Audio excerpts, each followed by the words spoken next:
સુરતમાં હત્યાની ઘટનાએ તમામને ચોંકાવી દીધા છે। સલાબતપુરામાં પતિએ પત્નીની હત્યા કર્યા બાદ લાશને લાકડાની પેટીમાં પેક કરી તેના પર સિમેન્ટનું પ્લાસ્ટર લગાવી દીધું હતું। હાલ પોલીસે લાશનો કબજો લઈ તપાસ હાથ ધરી છે। સુરતના સલાબતપુરા વિસ્તારમાં માનવતાને સંસાર કરી દીધી એક અત્યંત કરુણ અને ક્રૂર હત્યાની ઘટના સામે આવી છે, જેમાં એક પાષાણ હૃદયના પતિએ પોતાની પત્નીની હત્યા કરી પુરાવા મિટાવવા માટે લાશને લાકડાની પેટીમાં પેક કરી તેના પર સિમેન્ટનું પ્લાસ્ટર લગાવી દીધું હતું। હત્યારો પતિ વિશાલ સાલ્વી 5 દિવસ સુધી પત્નીની લાશ સાથે જ ઘરમાં રહ્યો અને બહાર પત્ની ગુમ હોવાનું જૂઠું નાટક રચી પોલીસ તથા પરિવારને છેતરતો રહ્યો હતો। તો પોલીસે આ મામલે અત્યંત ગંભીરતાથી તપાસ હાથ ધરી છે। ફોરેન્સિક એક્સપર્ટ્સની મદદ લઈને પુરાવા એકત્રિત કરવામાં આવી રહ્યા છે।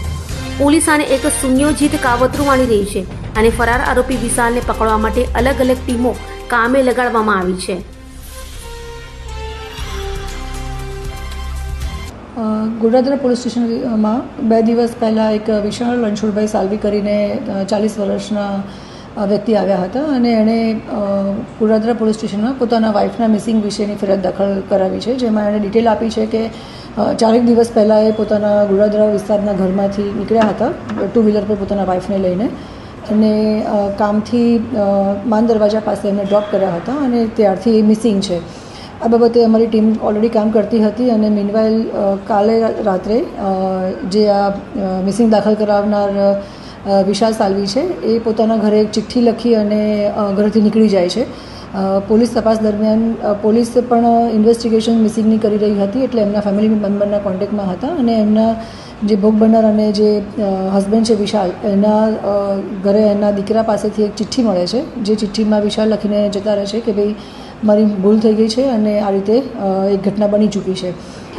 એ સંદર્ભે પોલીસે તપાસ કરતાં જ્યારે ખબર પડી કે એનું જૂનું ઘર માન દરવાજા પાસે છે, તો બંધ મકાનમાંથી એક લાકડાના બક્સામાં ડેડ બોડી મળે છે, જે FSR રિપોર્ટ અને પ્રાઇમરી જે ઇન્વેસ્ટિગેશન અમારું પોલીસનું રહ્યું છે એમાં ખ્યાલ આવે છે કે 4 થી 5 દિવસ પહેલાંની કદાચ ડેડ બોડી હોઈ શકે છે। ડેડ બોડી થોડી ફૂલેલી હાલતમાં મળી આવે છે, બોડી પર સ્કાર પણ છે અને જેણે પણ આ કૃત્ય કર્યું છે એણે રો સિમેન્ટ પણ આ બોડી પર નાખેલો છે। અમે બોડીને મર્ડર દાખલ કરી અને PM માટે મોકલી આપેલ છે, તો જે મેડિકલ રિપોર્ટ્સ અને જે FSR રિપોર્ટ PM રિપોર્ટ આવશે એના આધારે અમને ખ્યાલ આવશે કે એકચ્યુઅલી આ ઘટના કેવી રીતે બની છે અથવા તો કેવી રીતે મર્ડર કર્યું છે। અભય થઈને નિષ્પક્ષતાથી નિરપેક્ષ રીતે વાસ્તવિકતાનો અરીસો રૂપી સચોટ માહિતી લાવતો સત્યની સાથે અભય ટાઈમ્સ।